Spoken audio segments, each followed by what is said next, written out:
तो गाइज जैसा कि हमने अभी तक देखा कि स्ट्रॉ हैट पायरेट्स किज़ारो के साथ फाइट करने के बाद अपनी पहली सबसे बड़ी डिफीट का सामना करते हैं और अभी स्ट्रॉ हैट पायरेट्स कहां पर है इसके बारे में किसी को कोई भी अंदाजा नहीं है। इसके बाद हम डूवल और उसके साथियों को देखते हैं जो कि ग्रुप 31 पर पहुंच चुके हैं, जहां पर अभी 1000 सनी मौजूद है और कहते हैं कि ये अपनी जान लगाकर इस शिप की रक्षा करेंगे जब तक वो सभी लोग वापस नहीं आ जाते। और यहाँ पर हम हाची और कैमी को देखते हैं। मुझे बहुत बुरा लग रहा है, मुझे ऐसा लग रहा है कि उनके साथ का जो बुरा हो चुका है। कैमी तुम चिंता मत करो, उन्हें कुछ नहीं होगा, वो बहादुर गबरू जवान है। और यहाँ पर हम लूफी को देखते हैं। लूफी आसमान में उड़ते हुए जा रहा है और एक बबल के अंदर बंद है और चिल्ला रहा है, जोरो, सांजी, ब्रूक, चॉपर, नामी, रॉबिन, तुम लोग कहाँ पर हो? वो भालू का बच्चा, वो वॉलॉर्ड मुझसे नहीं बचेगा। जब मैं वापस आऊंगा तो वो नहीं बचेगा। पर मैं जा कहाँ रहा हूँ? मैं काफी देर से उड़ रहा हूँ, पर मैं कहाँ जा रहा हूँ? क्या तुम लोग ठीक हो? और लूफी को सेंतामारू की बातें याद आती हैं। सेंतामारू ने कहा था कि जिस किसी को भी कुमा अटैक करता है वो 3 दिन 3 रात तक उड़ता ही रहता है और दुनिया के दूसरे कोने में भी जा सकता है। और ये लोग कहाँ पर हैं इसके बारे में सिर्फ अभी कुमा को ही पता होगा। और लूफी सोचता है कि क्या 3 दिन और 3 रात तक ऐसे ही उड़ता रहेगा? अगर ये किसी समुद्र में गिर गया तो लूफी मर जाएगा और ऊपर से लूफी तैर भी नहीं सकता है। शायद मैं गया, अब मैं नहीं बचूंगा। और लूफी बहुत ज्यादा हेल्पलेस फील कर रहा होता है क्योंकि अभी इसके साथी कहाँ पर है इसे कोई भी अंदाजा नहीं है। लूफी बहुत ही तेजी से 3 दिन और 3 रात तक आसमान में ट्रैवल करता रहता है, पूरी तेजी से समुद्र के ऊपर से जा रहा है, पहाड़ तोड़ते हुए जा रहा है, बहुत सारे सी किंग्स के बीच में से गुजर रहा है और ऐसे ही चलता रहता है। अब एक रात को हम देखते हैं कि बहुत दूर आ जाने के बाद लूफी एक आइलैंड के ऊपर लैंड कर जाता है और कुमा का बियर पाव भी टूट जाता है, यानी कि वो सर्कल जिसके अंदर लूफी कैद था। लूफी के जमीन पर गिरने की वजह से यहाँ पर एक गड्ढा हो जाता है। लूफी को होश आता है, मैं कहाँ पर हूँ? लूफी खुद को संभालता ही है कि तभी देखता है कि इसके पीछे एक बहुत बड़ा बोर आ चुका है और ये बोर साइज में बहुत ज्यादा बड़ा होता है। इसे भूख लगी होती है और ये लूफी को टारगेट कर रहा है, लेकिन लूफी इसकी तरफ ध्यान ही नहीं देता है। अपना वीवर कार्ड बाहर निकालता है। अरे वाह, मेरे पास अभी भी उसका वीवर कार्ड है, मेरे पास रैली का वीवर कार्ड है। बस मुझे देखना होगा कि मुझे कौन सी डायरेक्शन में भागना है। ठीक है, तो मुझे अब सामने की तरफ जाना है। ठीक है, और चिल्लाकर कहता है, जोरो, सांजी, नामी, मैं तुम्हें बचाने के लिए आ रहा हूँ, तुम चिंता मत करो, सब कुछ ठीक कर दूंगा। और लूफी के ठीक पीछे वो वाइल्ड बोर इसके पीछे पड़ा हुआ है इसे खाने के लिए, लेकिन लूफी को नहीं पकड़ पाता। और तभी हम देखते हैं कि लूफी सामने जाकर एक दीवार से टकरा जाता है और इसके पीछे ये वाइल्ड बोर भी गिर जाता है क्योंकि ये भी बहुत ज्यादा थक चुका है और हार चुका है। लूफी देखता है कि उसके सामने एक बहुत बड़ी दीवार है। अच्छा, एक दीवार, हाँ, ये दीवार मुझे नहीं रोक सकती। थर्ड गियर, जायंट पिस्टल, और इस दीवार के ऊपर एक खतरनाक अटैक कर देता है और इस दीवार में एक बहुत बड़ा छेद हो जाता है जिसे देखकर ये बोर हक्का बक्का रह जाता है। लेकिन थर्ड गियर का यूज करने की वजह से लूफी साइज में छोटा हो जाता है और पीछे इसकी नजर वाइल्ड बोर पर जाती है। ये क्या है? एक वाइल्ड बोर? हाँ, लगता है इसे खाने में बहुत मजा आएगा। ये वाइल्ड बोर कहता है कि नहीं नहीं भाई, मुझे मत खाओ यार, मैं टेस्टी नहीं हूँ। पर 2 मिनट बाद हम देखते हैं कि लूफी उसे ही मार कर खा जाता है और साइड में इस बोर की हड्डियां पड़ी होती हैं और इसने सारा मीट खा लिया है। अरे यार, टेस्टी है ये तो, सांजी के खाने से भी ज्यादा टेस्टी। सांजी यहाँ पर नहीं है, चलो कोई बात नहीं, इसी से काम चला लेता हूँ। लूफी को उसके बचपन की याद आ जाती है जब ग्रैंडपा गार्प लूफी को जंगल के अंदर छोड़ देते थे। लूफी उठ जाता है और आसपास की जगह को देखना शुरू कर देता है। ये आइलैंड बिल्कुल सुनसान होता है और यहाँ पर कोई भी नहीं होता। लूफी को अपने क्रू की बहुत ज्यादा याद आ रही होती है और इधर उधर जंगल में भटकने के बाद इसे लाफिंग मशरूम्स मिलते हैं। अरे ये क्या है? ये तो लाफिंग मशरूम्स है ना, मुझे पता ही ये क्या है। इसे खाने से बहुत हंसी आ जाती है, इसे खाने लगता है। क्या बात है, यहाँ पर बहुत तरह के मशरूम्स होते हैं। एक के खाने से बहुत गुस्सा आता है, एक को खाने से बहुत दुखी हो जाते हैं और एक से हंसी आती है। लूफी बहुत सारे मशरूम्स खा लेता है। और सॉरी गाइस, घर पर शादी रखी हुई थी इसलिए वीडियो में बहुत ज्यादा ही देर हो गई और ऊपर से मुझे जुकाम भी हो चुका है, तो सॉरी गाइस अगर वॉइस ओवर में थोड़ी सी कमी लगे तो होपफुली अगले पार्ट तक ठीक हो जाऊंगा। खैर, यहाँ पर हम लूफी को देखते हैं जो कि खाना खा के मस्त सो रहा है और लूफी की बॉडी के ऊपर बहुत सारे मशरूम्स उग चुके हैं और इस आइलैंड के आदिवासी लोग यहाँ पर पहुंच चुके हैं और इस आइलैंड की 2 लड़कियां यहाँ पर आ जाती हैं और लूफी को देखती हैं। इस पतलू का नाम है मार्गुराइट और इस मोटे का नाम है स्वीट पी। इनकी नजर लूफी पर जाती है जो कि नीचे सो रखा है और इसकी पूरी बॉडी पर मशरूम्स उग रखे हैं। अरे ये इसने क्या खा लिया? ये मशरूम एक पैरासाइट मशरूम है। अगर आपने इस मशरूम को खा लिया तो आपकी पूरी बॉडी पर मशरूम उग जाएंगे और ये मशरूम्स इंसानों की सारी शक्तियों को चूस लेते हैं और उसके बाद तुम मर जाते हो। ये इमरजेंसी केस है स्वीट पी, हमें इसको बचाना होगा, जल्दी से गाँव में लेकर चलो। और सभी लोग लूफी को अपने गाँव में लेकर चले जाते हैं। ये गाँव बहुत ज्यादा अजीब है, हर तरफ स्नेक के सिंबल्स लगे हुए हैं। इस गाँव में स्नेक्स को बहुत ज्यादा माना जाता है। थोड़ी देर बाद हम लूफी को देखते हैं जो कि एक रूम में लेटा हुआ है और इसके चारों तरफ बहुत सारी लड़कियां हैं। इस गांव की एक स्पेशलिटी है, इस गांव में सारी की सारी कुड़ियां हैं, एक भी लड़का नहीं है। भाई यहाँ पर सांजी को आना चाहिए था यार, सांजी के लिए जगह जन्नत थी। सभी लोग हैरान हो जाते हैं कि ये लड़की कौन है। ये सभी लोग लूफी को लड़की समझते हैं। क्या ये लड़की जंग में लड़ने की वजह से ऐसी हो गई है? नहीं, इसने एक वियर्ड मशरूम खा लिया था, इसने पैरासाइट मशरूम खा लिया था, तो इसे तो हम बचा भी नहीं सकते क्योंकि ये पैरासाइट मशरूम बहुत खतरनाक होते हैं। लेकिन तभी एक और लड़की यहाँ पर आती है और कहती है कि नहीं, हम इसे बचा सकते हैं। इसकी बॉडी में जो पैरासाइट मशरूम है उसे उखाड़ डालो। यहाँ पर मार्गरेट सारे के सारे मशरूम्स को उखाड़ना शुरू कर देती है और सारे मशरूम्स उखाड़ने के बाद सभी को लूफी का चेहरा दिखता है। पर इसके बाद भी इन्हें लूफी बहुत अजीब लगता है क्योंकि इन्होंने अपनी जिंदगी में कभी भी कोई लड़का देखा ही नहीं है। तुम चिंता मत करो, मैं मेन वाले मशरूम को बाहर निकालती हूँ, उससे ये ठीक हो जाएगा। एक माचिस की तीली लेती है, उसमें आग लगा के लूफी की बॉडी में आग लगा देती है। अरे ये क्या कर दिया?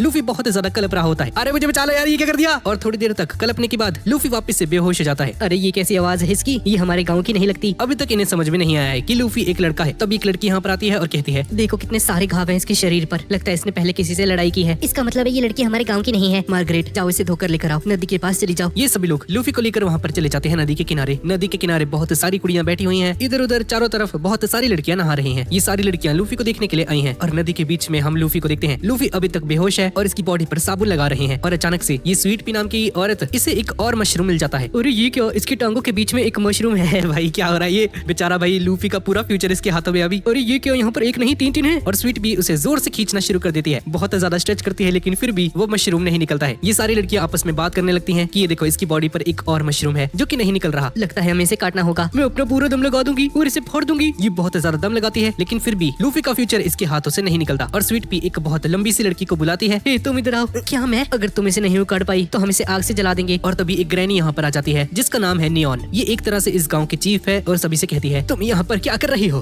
ग्रैनी नियॉन, हमें ये लड़की मिली है जो कि अधमरी हालत में थी। इसकी बॉडी पर एक मशरूम नहीं निकल रहा। हट जाओ, मुझे देखने दो। ग्रैनी नियॉन लूफी को पूरी तरह से स्कैन करती है। इसका मशरूम कहाँ पर है? जी मैम, इसकी टांगों के बीच में। और ग्रैनी नियॉन चिल्लाकर कहती है, अरे ये तुमने क्या कर दिया? ये इंसान एक लड़का है। ये सुनने के बाद यहाँ पर सारी लड़कियाँ हैरान हो जाती हैं। मार्गराइट सबसे ज्यादा चौंकती है, अरे ये एक लड़का है, मैंने आज तक अपनी जिंदगी में एक भी लड़का नहीं देखा। और गाइस इस आइलैंड का नाम है अमेज़न लिली। यहाँ पर सारी की सारी कुड़ियाँ हैं और यहाँ पर जो लड़कियाँ रहती हैं उनकी स्पीशीज का नाम है कूजा। और जब यहाँ पर लड़कियाँ थोड़ी बड़ी हो जाती हैं तो बाहर जाकर रिप्रोड्यूस करती हैं और उन सभी को भी लड़कियाँ ही होती हैं। पता नहीं गाइस क्या इसमें लॉजिक है पर ऐसा ही है। इस आइलैंड के चारों तरफ जंगल है और आइलैंड बहुत सारे माउंटेन्स से घिरा हुआ है और इस जगह पर एक बहुत बड़ा फोर्ट्रेस है और चारों तरफ बहुत सारे घर हैं और इस शहर का सारा काम लड़कियाँ ही करती हैं, जैसे कि घर बनाना, खाना बनाना, शिकार करना, जूडो कराटे। यहाँ की सारी कुड़ियाँ बहुत खूबसूरत भी होती हैं और काफी ज्यादा स्ट्रॉन्ग भी होती हैं। इसके बाद सभी लोग लूफी को एक प्रिजन के अंदर बंद कर देते हैं। सारी कुड़ियाँ इसे देख रही होती हैं। अरे ये देखो, वो एक लड़का है, कितना पतला है ये। इसकी बूब्स कहाँ है? तुम्हें पता है जब ये सो रहा था तो खाना खा रहा था, वो कच्चा मीट खा रहा था। क्या सारे लड़के ऐसे ही होते हैं? और गाइस अपना लूफी है तो टैलेंटेड है, सोते हुए भी खाना खा सकता है। तभी लूफी को होश आता है,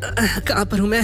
लूफी की बॉडी के चारों तरफ बैंडेजेस होती हैं। इसकी बॉडी पर एक भी कपड़ा नहीं है और ये नेकेड है। मेरे साथ क्या हुआ था? कहाँ हूँ मैं? अरे ये देखो, ये इसको होश आ गया। क्या लड़के बात भी कर सकते हैं? क्या ये हमारी ही तरह है? लूफी धीरे धीरे उठता है और इसे धीरे धीरे याद आता है कि कुमा ने इसके दोस्तों को मारकर अलग कर दिया है इससे। लूफी इन सभी के सामने आता है, अरे मेरा हैट कहाँ है? और बाहर देखता है कि स्वीट पी ने इसकी हैट पहनी हुई है। लूफी अपने हाथ को स्ट्रेच करता है और अपनी हैट को वापस लेने की कोशिश करता है। अब ठीक लग रहा है ना? लूफी का हाथ स्ट्रेच होने की वजह से सारी लड़कियां हैरान हो जाती हैं। सभी लोग पीछे हटने लगते हैं। यहाँ पर एक लड़की ये सारा का सारा नोट कर रही होती है कि जो मर्द है वो अपने हाथों को स्ट्रेच कर सकते हैं। इन सभी के लिए लूफी किसी चिड़ियाघर का एक स्पीशीज है। हे, तुम्हारा नाम क्या है? क्या नाम? और इतना ठंडा ठंडा क्यों लग रहा है? तभी इसकी नजर नीचे जाती है। लूफी नंगा खड़ा है। अरे ये क्या है? पर लड़कियों को फर्क नहीं पड़ता कि अभी लूफी नंगा खड़ा है इनके सामने। और लूफी नीचे ढकने के बजाय सबसे पहले अपना सर ढकता है। अपना लूफी अलग है भाई, अपना लूफी अलग है यार, इसको नॉर्मल बंदे से कंपेयर नहीं किया जा सकता। लूफी मार्गराइट को देखता है और मार्गराइट धीरे धीरे करके नीचे की तरफ बैठ जाती है और लूफी के मेन पॉइंट पर घूर कर देखती है। मुझे तुमसे कुछ पूछना था, ये चीज है क्या? लूफी नीचे देखता है और कहता है, अरे भाई तुम कितने अजीब हो, तुम्हें नहीं पता क्या? ये क्या है? ये मेरी बॉल्स हैं। बॉल्स? ये किस तरह की बॉल है? हमारे पास तो नहीं है, हमने ऐसी चीज पहले कभी नहीं देखी है। अरे यार कितने अजीब हो तुम सभी, ये एक पारिवारिक संपत्ति है, तुम इसे नहीं समझ सकती, तुम्हारे पास नहीं है ये सुनकर सभी को शौक लग जाता है। पारिवारिक संपत्ति? हाँ, ये कितना औसम है। सभी लोग शौक हो जाते हैं। हमें इसे करीब से देखना है, प्लीज प्लीज इसे हमारे हाथ में दे दो। क्या तुम इसे निकाल कर दे सकते हो? अबे ओ पागल हो गई हो क्या? मारना चाहती हो मुझे? ये निकले तो मैं मर जाऊंगा। मार्गरेट लूफी को नए कपड़े देती है। ये लो, तुम इसे पहन लो। अरे वाह तुम्हारा शुक्रिया। लूफी उन कपड़ों को पहनता है और एज एक्सपेक्टेड ये कपड़े लड़के वाले होते हैं। अरे यार ये क्यों किया तुमने? ये कपड़े से बिल्कुल भी पसंद नहीं आते। अरे वाह, ये कितना अच्छा डिजाइन है। ये फूलों वाला डिजाइन मेरा फेवरेट है। बेचारा लूफी दुखी होकर नीचे जमीन पर लेट जाता है। सालो चुप कर जाओ, पागल हो गई हो तुम, बताओ तुम्हें अभी। और जोर से चिल्लाकर कहता है, मैं एक लड़का हूँ, मुझे फूल पत्तियां नहीं पसंद। ये सुनने के बाद सारी लड़कियां पीछे कूद जाती हैं और लूफी के साथ फाइट करने के लिए तैयार हो जाती हैं। ये सारी लड़कियां तीर भाले लेकर लूफी पर एम कर देती हैं। अरे ये क्या भाई, मेरे ऊपर क्यों हमला कर रही हो? क्या तुम्हें मालूम नहीं, जिस लड़की के ऊपर अभी तुम चिल्ला रहे थे उसने तुम्हारी जान बचाई है। तुम मशरूम्स खाकर मरने वाले थे। हाँ इसने सही कहा, तुम उसी पर चिल्ला रहे हो। हाँ तुम्हारा बिहेवियर काफी वायलेंट है, हम तुम्हें मार देंगे। तुम्हें मारकर हम इस जगह को पवित्र करेंगे। क्या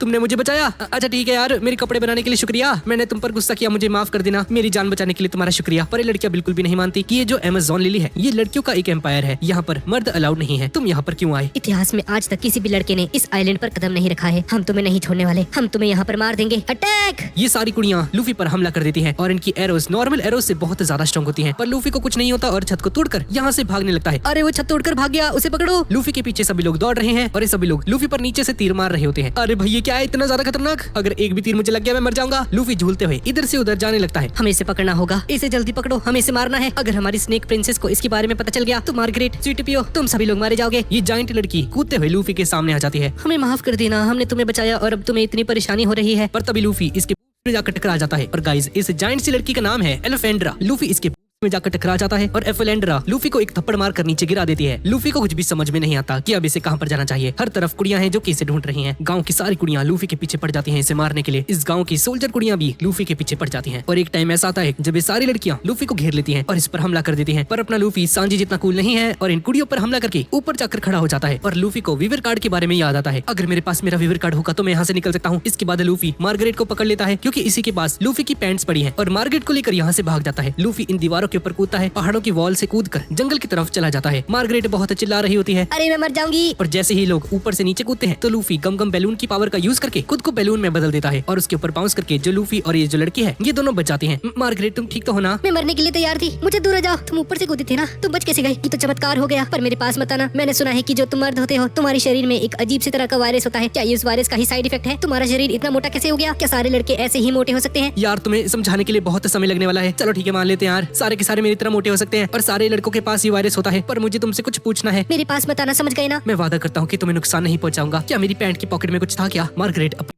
के अंदर से एक छोटा सा टुकड़ा निकालती है। क्या तुम इसके बारे में बात कर रहे हो? अरे हाँ यही तो है वो। मार्गरेट पीछे हट जाती है। यार शुक्र है मिल गया। ये है क्या? मुझे लगा ये कोई कोड है। अरे ये कोई कोड नहीं है, ये एक वीवर कार्ड है। इसकी तरफ देखो, तुम्हें क्या दिख रहा है? अरे ये कार तो हिल रहा है। हाँ मुझे बस इसकी डायरेक्शन को फॉलो करना होगा। मुझे उसी डायरेक्शन में जाना है जहाँ पर ये हिल रहा है। लूफी एक्सप्लेन करता है कि क्या हुआ इसके और इसके दोस्तों के साथ और इसकी बातें रिवील करता है कि एक पायरेट है और अपने दोस्तों से मिलना चाहता है। क्या सच में हमारी एम्प्रेस भी एक पायरेट है? क्या सच में? वो एक लड़की है भाई और वो एक पायरेट भी है। क्या तुम्हारी एम्प्रेस स्ट्रॉन्ग है? कितना बेकार क्वेश्चन है तुम्हारा। हमारी प्रिंसेस बहुत ज्यादा स्ट्रॉन्ग है। उनकी 2 बहनें भी हैं जो कि बहुत ज्यादा स्ट्रॉन्ग है। वही हमारी इस कंट्री की रक्षा करती है। स्नेक प्रिंसेस बहुत ज्यादा ब्यूटीफुल है और बहुत ही ज्यादा स्ट्रॉन्ग है। पूरी दुनिया में उनसे ज्यादा खूबसूरत और कोई भी नहीं। उनका नाम है बोआ हैंकॉक, जो कि एक्चुअल में मेरी क्रश भी है। और इस तरफ इस आइलैंड की सोल्जर्स को सामने इनकी प्रिंसेस हैंकॉक की शिप दिखाई देती है। अरे वो देखो वो वापस आ गई। अरे कितना बुरा हुआ। हमें जंगल में जाना होगा अभी इसी वक्त। उस लड़के को मारना होगा और मार्गरेट को रेस्क्यू भी करना होगा। प्रिंसेस बोआ हैंकॉक यहाँ पर आ चुकी है। यहाँ पर लूफी मार्गरेट से कहता है कि तुमने मेरे लिए जो कुछ भी किया उसके लिए तुम्हारा शुक्रिया, पर अब मुझे यहाँ से जाना होगा। इसके बाद लूफी यहाँ से चला जाता है। ये लड़के कितने अजीब होते हैं। इनके हाथ लंबे हो सकते हैं जब चाहे मोटे और पतले हो सकते हैं। लेकिन तभी लूफी इसके पास वापस से आ जाता है। मैं एक इंपॉर्टेंट चीज भूल गया। क्या प्लीज तुम इन फूलों को हटा सकती हो प्लीज? अगर मेरे दोस्त इन्हें देख लेंगे तो मुझ पे बहुत हंसेंगे। मार्गरेट ऐसा कर देती है, सारे फूलों को हटा देती है और इसे थैंक्स कहकर यहाँ से जाने लगता है। यहाँ से जाने के बाद लूफी सोचता है कि कैसे कुमा और किजारो ने मिलकर इसके दोस्तों को इससे अलग कर दिया। ये सोच कर लूफी बहुत गुस्सा हो जाता है। मेरे सारे दोस्त, मैं बहुत ही कमजोर हूँ। ठीक है जब तक मैं वापस से साबाउटी नहीं पहुंचाता तब तक मैं अपने हाथों पर चलूंगा ताकि मैं और भी ज्यादा ताकतवर हो सकूं। लेकिन तभी से याद आता है कि एक आइलैंड के ऊपर है जहाँ चारों तरफ पानी ही पानी है और वापस से जाता है मार्गरेट के पास। मार्गरेट यार तुम्हारे पास कोई शिप है क्या? नहीं हमारे पास कोई भी शिप नहीं है क्योंकि हमारा ये आइलैंड काम बेल्ट के अंदर है जो कि बहुत सारे सी मॉन्स्टर्स से घिरा हुआ है। पर तुम्हारे पास तो एक पायरेट एम्प्रेस है ना, तो उसके पास तो एक शिप होगी ही। हाँ उनकी शिप का नाम यूडा है और उस शिप को 2 बड़े बड़े सी मॉन्स्टर्स खींचते हैं, इसलिए कोई भी उस शिप पर हमला नहीं कर सकता। ये सुनकर लूफी को चक्कर आने लगते हैं और वहीं पर गिर जाता है। आइडिया, क्यों ना मैं एक राफ्ट बनाऊं और इस पूरे आइलैंड को चप्पू के सहारे चलाकर आगे बढ़ता हूँ। साले ये कैसा आइडिया है? पागल वागल क्या? बहुत सारे मॉन्स्टर्स तुझे खा जाएंगे। लूफी इसकी बातों को इग्नोर करता है और एक राफ्ट तैयार कर लेता है। बन गई, पर ये कुछ ठीक नहीं लग रही होती। इस राफ्ट की सारी लकड़ियाँ बुरी तरह से हिल रही होती हैं और जैसे ही लूफी समुद्र में जाता है तो इसकी शिप टूट जाती है। लूफी पानी में गिर जाता है और डूबने लगता है। इसने तो कहा था एक पायरेट है पर इसे तैरना नहीं आता। लूफी डूबने लगता है। मार्गरेट पानी में कूदती है और लूफी को बचा लेती है। क्या तुम पागल हो गए हो? क्या सारे मर्द पानी में तैर नहीं सकते हैं? तुम्हें पायरेट किसने बना दिया? यार काश यहाँ पे भी फ्रैंकी होता। मुझे तुम्हें ये नहीं बताना चाहिए था। और लूफी के ऊपर अपनी एरो को एम कर देती है और उस पर फायर करने ही वाली होती है। रुक जाओ, मुझे मत मारो। लेकिन मार्गरेट इसकी बातों को नहीं सुनती है और लूफी के ऊपर अपने एरो को फायर कर देती है। पर लूफी इसके हमले से बच जाता है। ये तुम क्या कर रही हो? लेकिन मार्गरेट इसकी बातों का कोई भी जवाब नहीं देती है और लूफी के ऊपर और भी सारे एरोज फेंकने लगती है। लूफी इन एरोज से बच जाता है और ये सारे एरोज पत्थर पर जाकर लगते हैं। लूफी उस एरो को ध्यान से देखता है। अरे ये कितनी स्ट्रॉन्ग है यार, ये तो पत्थर को भी तोड़ देती है। पर लूफी देखता है कि एक नॉर्मल एरो ही होती है जो कि हाथ से ही टूट गई थी। इन सारी एरोज पर हम लोग हाकी एनर्जी का यूज करते हैं। क्या हाकी? ये क्या होता है? लेकिन तभी दूसरी लड़कियां यहाँ पर आ जाती हैं। मार्गरेट क्या तुम ठीक हो? हमें मिल गया, ये रहा। ये सभी लोग लूफी को देख लेते हैं और इस पर हमला करने के लिए आगे बढ़ते हैं और लूफी इनसे बचकर भागने लगता है। और स्वीट पी मार्गरेट को बताती है कि बोआ हैंकॉक वापस आ चुकी हैं। और हम कुछ देर पहले का एक फ्लैशबैक देखते हैं जहाँ पर बोआ हैंकॉक की शिप और एक मरीन शिप आपस में बात कर रही होती है और कूजा पायरेट्स के लोग बोलते हैं कि तुम लोग बीच समुद्र में क्या कर रहे हो। और मरीन के सोल्जर्स कहते हैं कि अभी अभी इन पर हमला हुआ है और वो इसलिए हुआ है क्योंकि कूजा और नेवी के बीच में एक एग्रीमेंट हुआ है कि हम लोग अमेज़न लिली के 3 किलोमीटर के रेडियस के बाहर रह सकते हैं पर उसके पार नहीं जा सकते और उसी की वजह से इन पर एक अटैक हुआ। एक सेकंड, तो क्या सी किंग को तुमने मारा है? ग्रैंडलैंड के अंदर सी किंग्स बहुत ही रेयर होते हैं लेकिन एक काम बेल्ट के अंदर वो बहुत ही ज्यादा होते हैं। और अभी थोड़ी देर पहले ही इनकी शिप के ऊपर एक सी मॉन्स्टर ने हमला कर दिया था। सारे नेवी ऑफिसर्स इस मॉन्स्टर पर हमला कर कर देते हैं, पर इनके अटैक्स का इस मॉन्स्टर पर कोई भी असर नहीं होता है और इनकी शिप के ऊपर अटैक करने ही वाला होता है कि तभी ये वाइस एडमिरल इस सी मॉन्स्टर के मुंह के अंदर घुस जाता है और इसी मॉन्स्टर इसे निकल जाता है और इसी मॉन्स्टर अचानक से तड़पना शुरू कर देता है और ये वाइस एडमिरल इसके पेट से बाहर निकलता है बहुत ही स्टाइलिश वे में और इसे मार गिराता है। एक सेकंड, तो क्या तुमने उस मॉन्स्टर को मारा है? तुम तो काफी स्ट्रांग हो। इसे मारने का मेरा कोई भी इरादा नहीं था, पर क्योंकि इसने हमारे ऊपर हमला किया तो मुझे ऐसा करना पड़ा। ये सारी बातों को छोड़ो, मैं हूँ ममोन का वाइस एडमिरल और मैं हेडक्वार्टर्स में काम करता हूँ और मैं यहाँ पर बुआ हैनकॉक से मिलने आया हूँ। और जोर से बुआ हैनकॉक को पुकारना शुरू कर देता है, लेकिन कूजा पायरेट्स कहते हैं कि वो अभी किसी से भी मिलना नहीं चाहती है। बुआ हैनकॉक ने हमसे बात की थी, वो हमसे बात करने के लिए तैयार है। और इस लड़की को एक न्यूज़पेपर देता है और बताता है कि गवर्नमेंट ने पोर्टेगस डी एस, जो कि व्हाइट बियर्ड्स का सेकंड डिवीजन का कमांडर है, उसके पब्लिक एग्जीक्यूशन को अनाउंस कर दिया है। इसलिए हमने 7 वॉरलॉर्ड्स ऑफ द सी को इकट्ठा किया है और सरकार को ऐसा शक है कि व्हाइट बियर्ड एज को बचाने के लिए आएगा। इसलिए ये सभी लोग 7 वॉरलॉर्ड्स ऑफ द सी को इकट्ठा कर रहे हैं ताकि व्हाइट बियर्ड पायरेट से लड़ सके और जो भी इनके साथ चलने के लिए मना करेगा और व्हाइट बियर्ड से लड़ने के लिए इनकार करेगा उससे वॉरलॉर्ड का टाइटल छीन लिया जाएगा। और अगर तुम्हारा वॉरलॉर्ड का टाइटल तुमसे छीन लिया गया तो तुम भी बस एक आम पायरेट बन जाओगे और अगर ऐसा हुआ तो वर्ल्ड गवर्नमेंट और नेवी तुम्हारे पीछे पड़ जाएगी, तुम पर भी बाउंटी लगाई जाएगी। बुआ हैनकॉक। और तभी हम देखते हैं कि बुआ हैनकॉक बाहर आ जाती है और इसके रास्ते में एक बिल्ली भी होती है। दरवाजा खुलता है और हम बुआ हैनकॉक को देखते हैं। इस बिल्ली को यहाँ पर किसने छोड़ दिया? और इस बिल्ली के ऊपर एक किक मार देती है। इस बिल्ली को वापस मेरे सामने कभी मत लेकर आना। और वाइस एडमिरल अपने सभी साथियों को सतर्क रहने के लिए कहता है। हमें नहीं पता ये कितनी ज्यादा स्ट्रांग हो सकती है, सतर्क रहना। और हम बुआ हैनकॉक को देखते हैं जो कि एक स्नेक के ऊपर होती है और बहुत ज्यादा खूबसूरत लग रही होती है। ये सारे पायरेट्स बुआ हैनकॉक को देख रहे होते हैं और उसे देखकर ये सभी लोग हक्के बक्के रह जाते हैं। भाई साहब कितनी खूबसूरत आ रही है। यहाँ पर हम लूफी को देखते हैं जो कि सभी से बचकर भाग रहा होता है और सारे वॉरियर्स लूफी के पीछे हाथ धोकर पड़े हैं इसे मारने के लिए, इससे पहले कि प्रिंसेस बुआ हैनकॉक को लूफी के बारे में पता चल जाए। ये सभी लोग बहुत सारे हमले करते हैं लेकिन लूफी इनके सभी के सभी अटैक से बच जाता है। लूफी अपने हाथों को लंबा करके एक पेड़ को पकड़ लेता है और उस पेड़ के ऊपर चढ़ जाता है और एक पेड़ से दूसरे पेड़ के ऊपर कूदना शुरू कर देता है और इन सभी से बचकर एक पहाड़ के ऊपर चढ़ने लगता है। यार मेरे पास कोई और चारा नहीं है, लेकिन तभी उनमें से एक औरत लूफी को ढूंढ लेती है, लूफी के ऊपर एक और अटैक कर देती है, पर हमेशा की तरह इसका ये वाला अटैक भी मिस हो जाता है। पर फिर भी लूफी नीचे गिर जाता है और यहाँ पर हम वापस से बुआ हैनकॉक को देखते हैं। मैंने तुमसे जो कुछ भी कहा था वो सब झूठ था और मैं किसी वॉर में नहीं जाने वाली हूँ, समझ गई ना? और इसके साथ साथ मैं चाहती हूँ कि तुम अपनी शिप का सारा सामान मुझे दे दो और मैं एक वॉरलॉर्ड हमेशा बनकर रहना चाहती हूँ। क्या तुम्हें ये सब कुछ एक मजाक लग रहा है? तुम्हें सच में लगता है कि मैं तुम्हारी ये सारी डिमांड्स को पूरा कर दूंगा? हाँ, लेकिन तभी वो देखता है कि उसके पायरेट्स अपने शिप का सारा सामान इसे देने वाले होते हैं। साला रुक जाओ, ये क्या कर रहे हो? इन सभी को होश आता है, अरे ये मैं क्या कर रहा था। अरे वाइस एडमिरल दोबारा से बताता है कि इन्हें शक है कि व्हाइट बियर्ड पोर्टेगस डी एस को बचाने के लिए जरूर आएगा और आज से 2 दिन बाद उसका एग्जीक्यूशन रखा हुआ है ताकि ये लोग व्हाइट बियर्ड से लड़ सके। बुआ हैनकॉक, हमें तुम्हारी जरूरत है। अगर तुमने हमारे साथ लड़ने से मना कर दिया तो तुम्हारा वॉरलॉर्ड का टाइटल तुमसे छीन लिया जाएगा। मुझे सरकार बिल्कुल भी पसंद नहीं है और मैं नहीं चाहती कि मैं उनके ऑर्डर्स पर चलूं, पर मुझे वॉरलॉर्ड भी तो बने रहना है। तो क्यों ना मैं ऐसा करूं कि जो भी मरीन्स मुझे खबर देने आए थे उन सभी के बीच में ही एक एक्सीडेंट हो जाए और वो सभी लोग मुझे ये मैसेज कभी पहुंचा ही नहीं पाए और पता नहीं कैसे पर वो सभी लोग बीच समुद्र में पत्थर का रूप लिए हुए पाए जाते हैं। लेकिन तभी उनमें से एक मरीन कहता है कि मैंने एक अफवाह सुनी है कि ये जो कूजा पायरेट्स हैं वो जिस भी शिप के ऊपर हमला करते हैं वो सभी लोग स्टोन में बदल जाते हैं। ये बंदा बहुत ज्यादा डर जाता है और वाइस एडमिरल कहता है अपनी बकवास को बंद करो। हमारी बड़ी बहन की पर्सनैलिटी बहुत ज्यादा खराब है, वो जो भी चाहती है उसे पाकर ही रहती है। और तभी अचानक से बुआ हैनकॉक मरीन शिप के ऊपर आ जाती है। मैं जो चाहती हूँ मैं वो कर ही रहती हूँ। अगर मैं चाहूँ तो किसी को भी मार सकती हूँ अपने माया जाल का यूज करके, लेकिन फिर भी मुझे ये दुनिया माफ कर देगी और वो इसीलिए क्योंकि मैं बहुत ज्यादा खूबसूरत हूँ। और उसके ऐसा बोलने के बाद यहाँ पर ये सभी के सभी लोग इसे चीयर अप करने लगते हैं और बुआ हैनकॉक कहती है तो ठीक है, अब मैं तुम सभी को पत्थर में बदल दूंगी। और अपने हाथों से एक दिल का शेप बनाती है और इन सभी के ऊपर एक अटैक करती है और इस अटैक का नाम होता है लव लव मैलो। इसके हाथों से एक बीम निकलने लगती है जो कि हार्ट शेप की होती है और पिंक कलर की होती है और यहाँ पर जितने भी लोग इसके लिए सिंपिंग कर रहे थे और इसके दीवाने हो रहे थे वो सभी के सभी स्टोन में बदल जाते हैं, सिर्फ एक को छोड़ करके जो कि वाइस एडमिरल होते हैं। इस बंदे के ऊपर इस अटैक का कोई भी असर नहीं होता। इसके बाद बुआ हैनकॉक इसके पास आती है। एक वाइस एडमिरल से मुझे यही उम्मीद थी। तुमने अपने हाथों पर हमला किया ना ताकि मेरे हमले से बच सको। तुमने दर्द का सहारा लिया ताकि तुम मेरे बारे में ना सोच सको, पर अब तुम इस शिप के ऊपर अकेले बचे हुए हो। यहाँ पर अब तुम्हारे अलावा और कोई नहीं बचा है। और बुआ हैनकॉक की शिप के सभी मेंबर्स ने मरीन शिप का सारा खजाना लूट लिया है। तो ठीक है, अब हम सभी लोग वापस जा रहे हैं अपने आइलैंड पर और ये सभी लोग यहाँ से निकलने लगते हैं। लेकिन तभी वाइस एडमिरल चिल्लाकर कहता है बुआ हैनकॉक, मैं तुम्हारे लिए यहीं पर इंतजार करूंगा।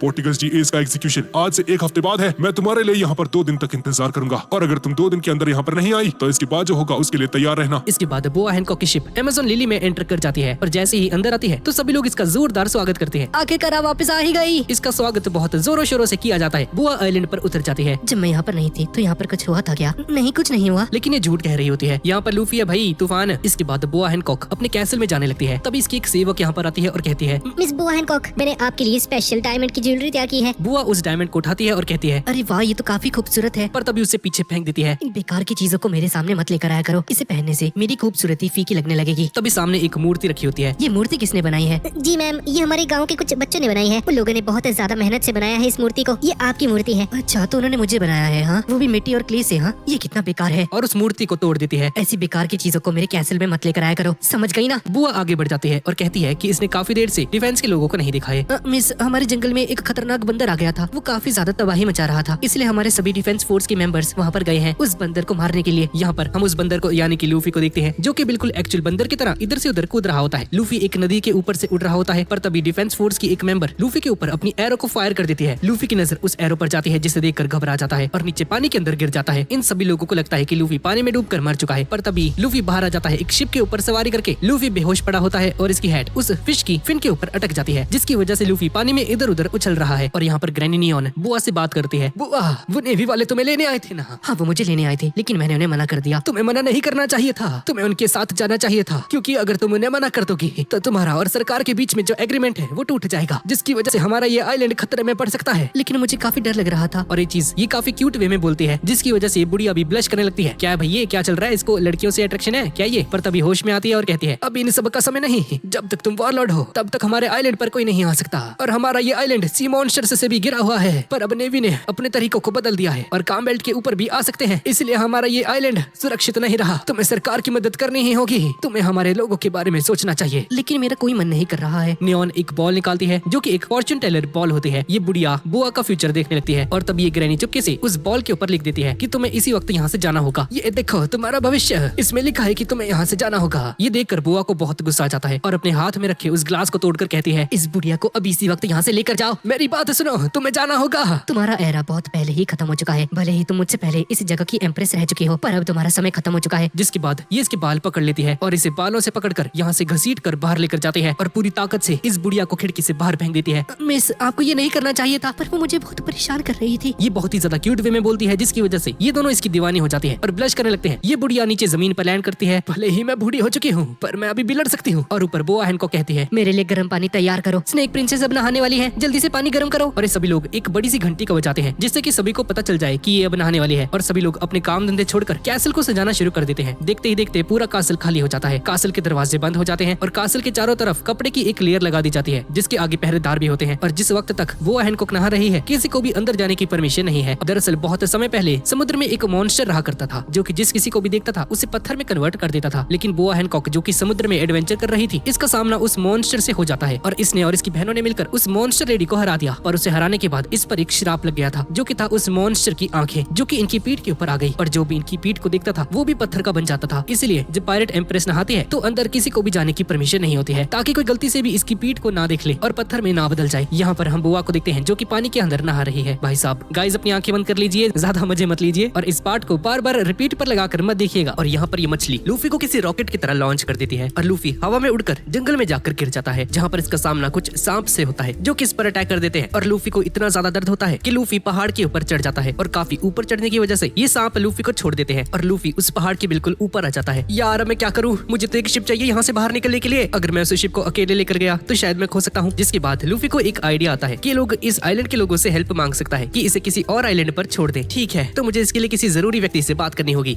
विलेज में सबसे जरूरी कौन होता है? वो इस विलेज की सबसे ऊंची बिल्डिंग में रहता होगा। और लूफी इस शहर की सबसे ऊंची बिल्डिंग को ढूंढ लेता है और उसके ऊपर कूद जाता है। और यहाँ पर हम देखते हैं कि डिफेंस फोर्स के मेंबर्स वापस से टाउन के अंदर आ रहे हैं, ताकि लूफी को रोक सके। और यहाँ पर लूफी इस शहर की सबसे बड़ी बिल्डिंग के ऊपर जाकर खड़ा हो जाता है, पर इस बिल्डिंग की छत टूट जाती है और वही छत होती है जहाँ पर बुआ नहा रही है इस वक्त। अरे वहाँ पर तो एम्प्रेस नहा रही थी। जिसके बाद हम लूफी को देखते हैं, जो कि पानी के अंदर होता है। अरे मुझे बचाओ, मैं डूब रहा हूँ, मैं मरने वाला हूँ। पर देखता है कि पानी बहुत कम होता है और लूफी नहीं डूबता और इसी जगह पर बुआ नहा रही होती है। लूफी की नजर बुआ पर जाती है और बुआ लूफी को देखती है। एक मर्द यहाँ पर क्या कर रहा है? हे, तुम्हारी पीठ के ऊपर। और बुआ पानी के अंदर छुप जाती है। शायद मैंने इसे पहले कहीं देखा हुआ है। बुआ की दोनों बहनें भी यहीं पर होती हैं। बुआ पानी के अंदर से बाहर निकलती है। यहाँ पर क्या हुआ? ये आदमी यहाँ पर कैसे आया? अरे भाई, गलती से आगे मैं। और इससे पहले कि लूफी कुछ बता पाता, बुआ बताती है कि इसने इसकी पीठ को देख लिया है। ये सुनकर मारी और इसकी दूसरी बहन शॉक हो जाती है। इसका मतलब है कि अब इसे मरना होगा। मरना होगा? क्यों भाई, पीठ ही तो देखी है, और क्या देख लिया मैंने? सामने वाला हिस्सा थोड़ी देख लिया। इससे पहले कि कोई हमारी पीठ देख ले, हम लोग मरना पसंद करेंगे। और ऐसा बोलने के बाद बुआ लूफी के ऊपर अपना अटैक परफॉर्म कर देती है, लव लव मैलो। पर इस अटैक का लूफी पर कोई भी असर नहीं होता है। बुआ को लगता है कि इसका अटैक मिस हो चुका है, इसलिए इस पर दोबारा से हमला करती है। पर इस बार भी लूफी को कुछ नहीं होता। बुआ और उसकी दोनों बहनें भी कंफ्यूज हो जाती हैं कि आखिर ये सब चल क्या रहा है। लूफी पर बुआ के हमलों का कोई भी असर नहीं होता है। ये पत्थर का क्यों नहीं बन रहा है? इसने मुझे नहाते हुए देखा, फिर भी इसे कोई एक्साइटमेंट फील नहीं हुई। ऐसा हो ही नहीं सकता है कि कोई आपके शरीर को देखे और कोई भी अट्रैक्शन फील ना करे। हो सकता है कि मौत के डर की वजह से इसका दिमाग काम करना बंद कर गया हो। भाई मुझे नहीं पता यहाँ पे क्या चल रहा है, मैं भाग रहा है यहाँ से। सॉरी यार, मुझे यहाँ से निकलना चाहिए। और लूफी यहाँ से भागने लगता है और एक खिड़की को तोड़ के यहाँ से बाहर निकल जाता है। मैं इसे ऐसे जाने नहीं दे सकती। जिसके बाद बुआ लूफी के ऊपर अपना अटैक परफॉर्म कर देती है और ये अटैक लूफी को लग जाता है, जिसकी वजह से लूफी नीचे गिर जाता है और बुआ कूजा पायरेट्स को कहती है कि यहाँ पर एक आदमी घुस आया है, जल्दी से उसे पकड़कर इसके पास लेकर आओ। और यहाँ पर लूफी उठने की कोशिश करता है, पर तभी कूजा पायरेट्स के लोग ठीक लूफी के सामने आ जाते हैं। भागने की कोशिश बिल्कुल मत करना। लूफी यहीं पर बैठ जाता है और कहता है कि क्या तुम लोग यहाँ के पायरेट्स हो? क्या तुम मुझे अपने बॉस के पास लेकर जा सकते हो? लेकिन किस लिए? हाँ, तुम्हारे बॉस के पास एक शिप है, मुझे वो शिप चाहिए ताकि मैं यहाँ से निकल सकूं। तुम्हें सच में लगता है कि तुम यहाँ से जिंदा बचकर जा सकते हो? हाँ? और ये लोग लूफी पर एक अटैक कर देते हैं, पर लूफी जंप करके उस अटैक से बहुत आसानी से बच जाता है और लूफी को रियलाइज हो जाता है कि इसकी बात यहाँ पर नहीं बनने वाली। अपने दोनों हाथों को स्ट्रेच करता है और गम गम रॉकेट का यूज करके यहाँ से भाग जाता है। हमें उसे पकड़ना होगा। लूफी एक छत के ऊपर जाता है और रियलाइज करता है कि यहाँ पर इसकी कोई भी बात नहीं सुनी जा रही है। लूफी एक छत के ऊपर होता है और तभी डिफेंस फोर्स के मेंबर्स वापस से इस पर हमला करना शुरू कर देते हैं और लूफी दोबारा से इनसे बचकर भागने लगता है और भागते भागते देखता है कि एक टेबल के ऊपर एक मीट का टुकड़ा रखा गया है। लूफी अपने हाथों को स्ट्रेच करता है और उस मीट के टुकड़े को चुरा लेता है और तभी लूफी देखता है कि यहाँ पर ग्रैनी नियॉन होती है और उसे देखकर यहाँ से भागने लगता है, लेकिन ग्रैनी इसे रोक लेती है और ग्रैनी न्यूज़पेपर में देखती है जहाँ पर लूफी की फोटो छपी हुई है। अरे ये क्या, इसके ऊपर तो 300 मिलियन बैरिस की बाउंटी है। लेकिन तभी कूजा पायरेट्स के लोग यहाँ पर आ जाते हैं। माफ करना ग्रैनी, मुझे यहाँ से निकलना होगा,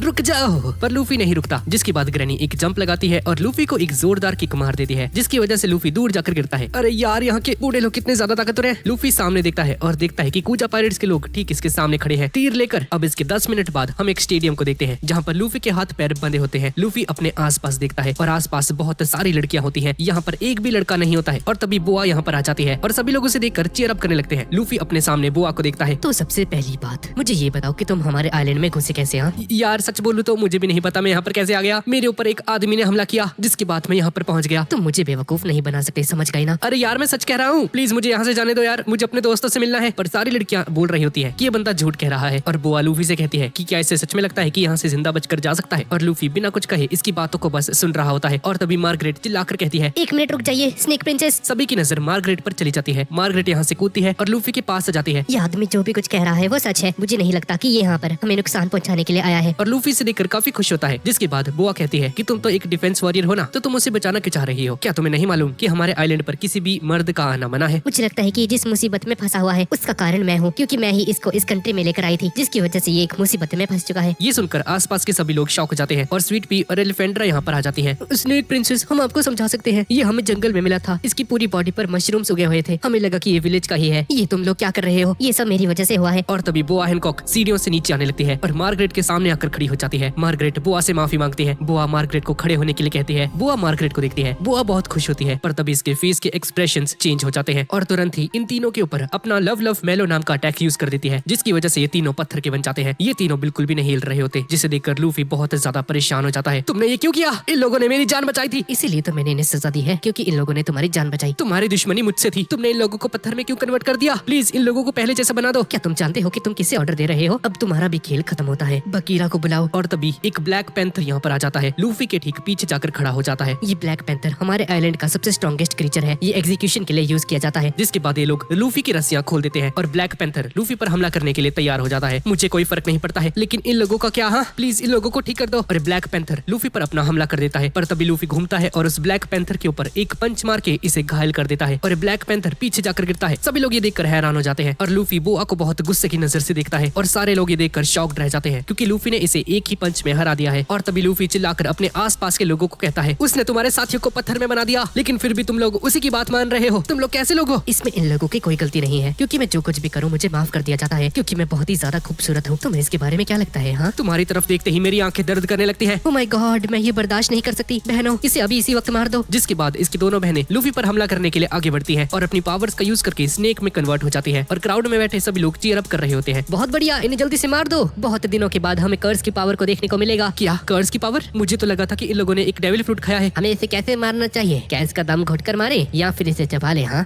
1 मिनट के लिए रुक जाओ। क्या तुम्हें डर लग रहा है इसलिए हमसे माफी मांग रहे हो? हाँ, और लूफी पीछे की तरफ चलने लगता है। किसी को भी समझ में नहीं आता कि लूफी आखिर कर क्या रहा है और हम देखते हैं कि लूफी मार्गरेट और इसके दोनों दोस्तों को हटा रहा होता है और इन तीनों से माफी मांगता है कि मुझे माफ कर देना, मेरी वजह से तुम्हारी ये हालत हो गई। तुम चिंता मत करो, मैं तुम्हें ठीक करके ही रहूंगा, लेकिन अभी के लिए इस फाइट से दूर रहो। मैं नहीं चाहता कि तुम्हारी मूर्तियां टूट जाएं। और अब तुम लोग नहीं बचने वाले। और क्राउड में बैठी सभी लड़कियां हंसने लग जाती हैं कि क्या लूफी को सच में लगता है कि ये बुआ की सिस्टर्स को हरा देगा। तो मैं तुम्हें नहीं रोकने वाली, पर मैं तुम्हें एक वार्निंग देना चाहती हूँ। अगर तुम फाइट करते वक्त गलती से भी इस प्लेटफॉर्म से नीचे कूद गए तो नीचे बहुत खतरनाक कांटे हैं, जिन पर गिरते ही तुम्हारी मौत हो जाएगी। और बुआ अपनी दोनों बहनों को ऑर्डर दे देती है लूफी को खत्म करने का। मारी जल्दी से लूफी पर हमला करना करना शुरू करती है, पर लूफी इसके अटैक्स को आसानी से डॉज कर लेता है और तभी मारी लूफी के ऊपर अपना एक जोरदार हमला करती है, पर लूफी उसे भी डॉज कर लेता है। लूफी हवा में होता है और तभी मारी अपना पॉइजन फेंकती है, पर लूफी इसके पॉइजन से बच जाता है। बार बार अपना पॉइजन लूफी के ऊपर फेंकती है, पर लूफी हर बार इसके पॉइजन को डॉज करता है। तभी लूफी मारी के ऊपर जंप करता है और इस पर एक किक मारता है, पर मारी अपने हाथों से उसे डॉज कर लेती है, पर लूफी की किक बाउंस कर जाती है और मारी लूफी के ऊपर अपने डंडे से हमला करती है, जिसकी वजह से लूफी दूर जाकर गिरता है।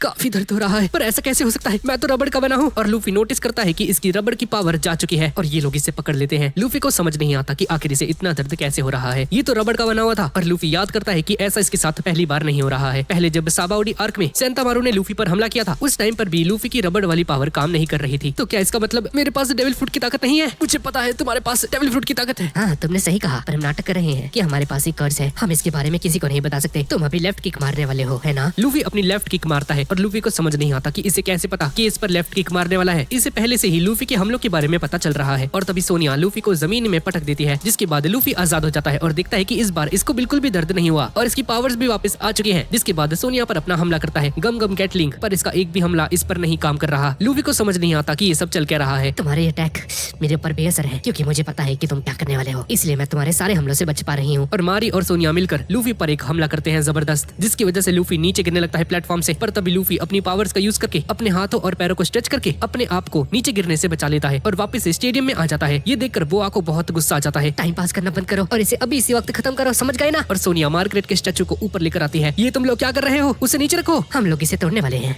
क्योंकि इसने तुम्हारी जान बचाई थी। पागल मत बनो, ये फाइट हमारे बीच में है, उसे नीचे रखो। लूफी मार्गरेट को बचाने के लिए आगे बढ़ता है, पर तभी मारी लूफी पर एक हमला कर देती है और लूफी को अपनी पूंछ से पकड़ लेती है। पागल तो तुम हो, जिसे लगता है कि एक फाइट चल रही है, पर दरअसल ये एक पब्लिक एग्जीक्यूशन है और यहाँ पर हम जो चाहे वो कर सकते हैं। और ऐसा बोलते हुए मार्गरेट के स्टैचू को अपनी पूंछ से उछाल रही होती है। उसे नीचे रखो। तो अब मैं इसे तोड़ने वाली हूँ। रुक जाओ। 3, 2, 1। यार उसे नीचे रख दो। सभी लोग अपनी आंखें बंद कर लेते हैं और जैसे ही सोनिया मार्गरेट को तोड़ने वाली होती है, लूफी को बहुत गुस्सा आ जाता है। मैंने कहा रुक जाओ। जिसके बाद लूफी के अंदर से एक शॉक वेव निकलती है, जिसे देखकर सभी लोग शॉक्ड रह जाते हैं और भीड़ के सभी लोग एक एक करके बेहोश होना शुरू हो जाते हैं। मारी काफी ज्यादा शॉक हो जाती है और लूफी को नीचे छोड़ देती है और लूफी को कुछ भी समझ में नहीं आता कि आखिर ये अभी हुआ क्या। और मारी मार्गरेट के स्टैचू को भी नीचे रख देती है। शुक्र है तुम ठीक हो। और कूजा पायरेट्स को ये देखकर यकीन नहीं आता कि अभी लूफी ने हा की एनर्जी का यूज किया, जो कि लाखों लोगों में से किसी एक में होती है। और सोनिया भी कहती है कि हमने अपनी जिंदगी में पहली बार किसी को कांग्रेस हाकी का यूज करते हुए देखा है। और बुआ कहती है अच्छा, तो ये भी मेरी तरह कांग्रेस हाकी को यूज कर सकता है यार, पर ऐसा कैसे हो सकता है? ये अभी बहुत ज्यादा छोटा है। तो ठीक है, अब मैं तुम लोगों को सबक सिखाने वाला हूँ, तुम लोग नहीं बचोगे। सोनिया और मारी को यकीन नहीं आता कि अभी लूफी ने कांग्रेस हाकी का यूज किया है। तुम लोग डर क्यों रहे हो? हाँ, वो अपने हाकी को कंट्रोल नहीं कर सकता है, जल्दी से खत्म करो। और सोनिया और मैरी कहती है कि हाँ आपने सही कहा, ये बंदा अपनी हाकी को कंट्रोल नहीं कर सकता है। इससे फर्क नहीं पड़ता कि इसकी हाकी कितनी भी बड़ी हो, अगर ये उसे कंट्रोल नहीं कर सकता तो वो यूजलेस है।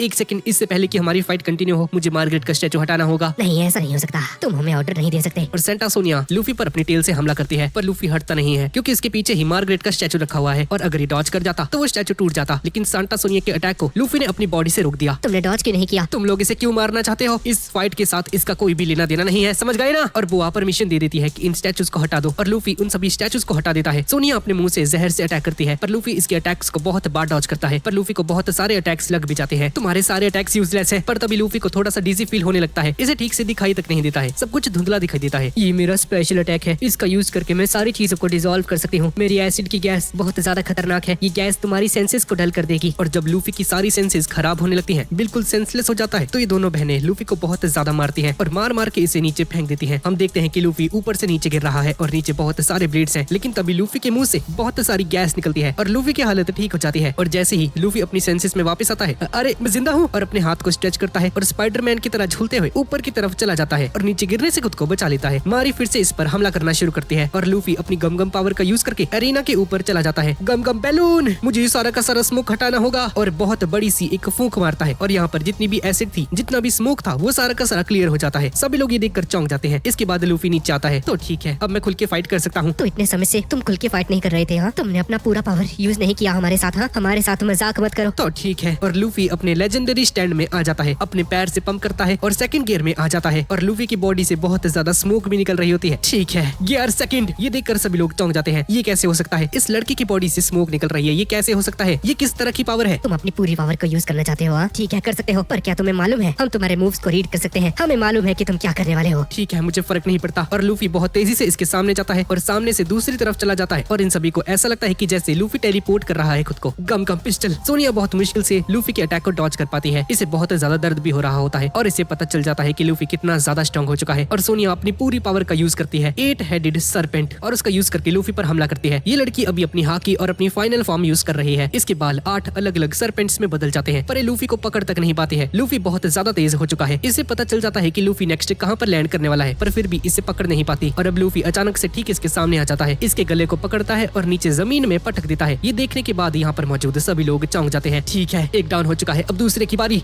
गम गम बजूका और इसकी ताकत बहुत ज्यादा होती है। मैरीगोल्ड इसे ब्लॉक तो करती है पर पूरे तरीके से लूफी की पावर को एब्जॉर्ब नहीं कर पाती है और जिसका आफ्टर शॉक है उसकी वजह से नीचे गिर जाती है। ये देखकर सभी लोगों के मुंह खुले के खुले रह जाते हैं। ये सब देखने के बाद बोआ हैनकॉक को बहुत गुस्सा आ जाता है। तुम लोग क्या कर रहे हो? हाँ, खेल क्यों रहे हो? अपनी पूरी पावर को यूज करो और जल्द से जल्द इसे खत्म करो। और मैरीगोल्ड अपनी पूरी ताकत लगाती है और इसकी पूरी बॉडी पर आग लग जाती है। सैलामेंडर फुल पावर और ये दोनों अपनी पूरी ताकत का यूज करके फाइनल फॉर्म में लूफी पर हमला करती है और लूफी नीचे आ जाता है और ऊपर की तरफ चारों तरफ से हमला करता है। गम गम जेटो गैडलिंग का यूज करके लूफी हाकी यूज नहीं कर सकता, इसलिए इनके अटैक्स को पहले से प्रेडिक्ट नहीं कर सकता है। पर अब लूफी ऐसे हमला करता है कि 1 सेंटीमीटर जगह को भी नहीं छोड़ता और अब ये लोग किसी भी डायरेक्शन से हमला क्यों ना कर ले, इनको लूफी का अटैक लगेगा ही लगेगा। और एंड में लूफी इनके पेट में एक खतरनाक लात मारता है और दोनों बहनें एक दूसरे के ऊपर गिर जाती हैं। मैरीगोल्ड की सैलामेंडर आग सोनिया के ऊपर लग जाती है और इतनी ही देर में लूफी इन दोनों बहनों की पूंछों को आपस में बांध देता है और ये दोनों नीचे गिरने लगती हैं। पर सोनिया किसी तरह से खुद को बचा लेती है। पर तभी बोआ नोटिस करती है कि सोनिया की पीठ के ऊपर आग लगी हुई है। इसकी पीठ का कपड़ा जल चुका है। अगर वो एक्सपोज हो गया तो सभी लोग इसे देख लेंगे और हमारा सीक्रेट जिसे हम प्रोटेक्ट करना चाहते हैं वो सभी लोगों के सामने आ जाएगा। लेकिन उतने में लूफी कूद जाता है। सेंटा सोनिया के ऊपर और उसकी पीठ को ढक लेता है। वहाँ पर आग लगी होती है लेकिन उसे भी बुझा देता है। सारी कुड़ियां ये देखकर कहती हैं कि ये लड़का कितना ज्यादा हरामी है। वो गिर रही है लेकिन फिर भी इसके साथ चिपटा चिपटी कर रहा है और लूफी अभी इसे क्यों बचा रहा है ये बात किसी को भी नहीं पता है। तुम मुझे क्यों बचा रहे हो? हाँ, मैरीगोल्ड जल्दी से मारो। नहीं, मैं ऐसा नहीं कर सकती, ये लड़का हमें बचा रहा है। यहाँ पर ग्रैनी नियॉन ये सब कुछ देखकर समझ जाती है कि यहाँ पर चल क्या रहा है। तुम लोग इसे मारना चाहते थे पर ये तुम्हें बचाना चाहता है। और सेंटा सोनिया कहती है कि तुम मुझे क्यों बचा रहे हो, हम लोग तो फाइट कर रहे थे ना, हमारी फाइट एक जगह, पर ये तुम्हारा सीक्रेट है। मैं इन दोनों को बीच में नहीं लेकर आना चाहता। तुम लोग मुझे मारना चाहते थे पर मैं तुम लोगों को कभी भी मारना नहीं चाहता था। तुम लोगों ने ही कहा था ना कि अगर तुम्हारा सीक्रेट एक्सपोज हो जाता है तो उससे अच्छा है कि तुम लोग अपनी जान दे दो। तुम लोगों को जान देने की जरूरत नहीं है। सिचुएशन को समझने के बाद बोआ हैनकॉक चिल्लाकर कहती है, सभी लोग इस एरिना को छोड़कर बाहर निकल जाओ। सेंटा सोनिया की पीठ एक्सपोज हो चुकी है और अगर कोई इसकी पीठ की तरफ देख लेता है तो तुम सभी लोग पत्थर के बन जाओगे। और ये सुनने के बाद यहाँ पर मौजूद क्राउड की सारी लड़कियां उठकर भाग जाती हैं और बोआ हैनकॉक को पास्ट की कुछ सीन्स याद आने लगते हैं और उन सभी चीजों को याद करके रोने लगती है। इसके बाद पूरा स्टेडियम खाली हो जाता है। सेंटा सोनिया और मैरीगोल्ड दोनों बोआ हैनकॉक के सामने आ जाते हैं और माफी मांगते हैं कि लोग लूफी को नहीं हरा पाए। लूफी मार्गरेट और बाकी सभी का स्टैचू ले आता है। प्लीज यार इन्हें वापस से रिवाइव कर दो। और लूफी की इस रिक्वेस्ट को सुनकर बोआ रोना बंद कर देती है और कुछ भी नहीं कहती। अच्छा, तो तुम भी मेरे साथ लड़ना चाहती हो, है ना? नहीं, मैं तुम्हारे साथ नहीं लड़ना चाहती, लेकिन कुछ देर पहले अभी तुमने कुछ कहा था। तुमने कहा था कि तुम शिप का यूज करके कहीं पर जाना चाहते हो। हाँ, मेरे जो क्रूमेट्स हैं वो मेरा इंतजार कर रहे हैं, मुझे उनके पास जाना होगा। प्लीज क्या तुम अपनी शिप में मुझे थोड़ी सी लिफ्ट दे सकते हो? ये सुनने के बाद बोआ गुस्सा हो जाती है। अच्छा, तो तुम्हारे पास 2 रिक्वेस्ट है, एक है तुम्हें लिफ्ट देना और दूसरी है इन लोगों को ठीक करना। पर मैं इन दोनों में से कोई एक ही इच्छा पूरी कर सकती हूँ, अब चूज करो। बोआ हैनकॉक मन ही मन हंस रही होती है। ठीक है, देखते हैं ये क्या चूज करता है। सभी लोग बहुत ज्यादा सेल्फिश होते हैं। दिखाओ अपने असली रंग, दिखाओ मुझे। और तभी हम लूफी को देखते हैं जो कि 1 सेकंड तक का टाइम वेस्ट नहीं करता है। अपने घुटनों पर बैठकर जमीन में अपना सर लगाकर कहता है, प्लीज इन लोगों को ठीक कर दो। ये देखने के बाद सभी लोग शॉक्ड रह जाते हैं और सबसे ज्यादा चौंकती है बोआ। ग्रैनी नियॉन सोचती है कि लूफी कितना ज्यादा अच्छा है। इन लोगों ने लूफी की हेल्प की थी, इसकी जान बचाई और वापस से इनकी हेल्प करने के लिए 1 सेकंड का भी टाइम नहीं लगाया। ये बहुत ही बड़ा हाकी यूजर है लेकिन फिर भी अपना सर झुकाकर बोआ के सामने बैठा हुआ है। और लूफी के इस एटीट्यूड को देखकर बोआ समझ जाती है कि लूफी एक बहुत ही अच्छा इंसान है। बोआ अपने थ्रोन से उठ जाती है, बहुत ज्यादा गुस्से में है और इसने ऐसा कभी भी एक्सपेक्ट नहीं किया था जैसा अभी लूफी ने किया। बोआ धीरे धीरे इन सभी के पास जाती है और इन्हें वापस से नॉर्मल कर देती है। कुछ देर बाद ही सभी लोग कैसल के गेट के बाहर खड़े होते हैं और मार्गरेट, स्वीट पी और वो तीसरी लड़की गेट से बाहर निकलती है, जिसे देखकर लूफी बहुत ज्यादा खुश हो जाता है। शुक्र है तुम लोग ठीक हो।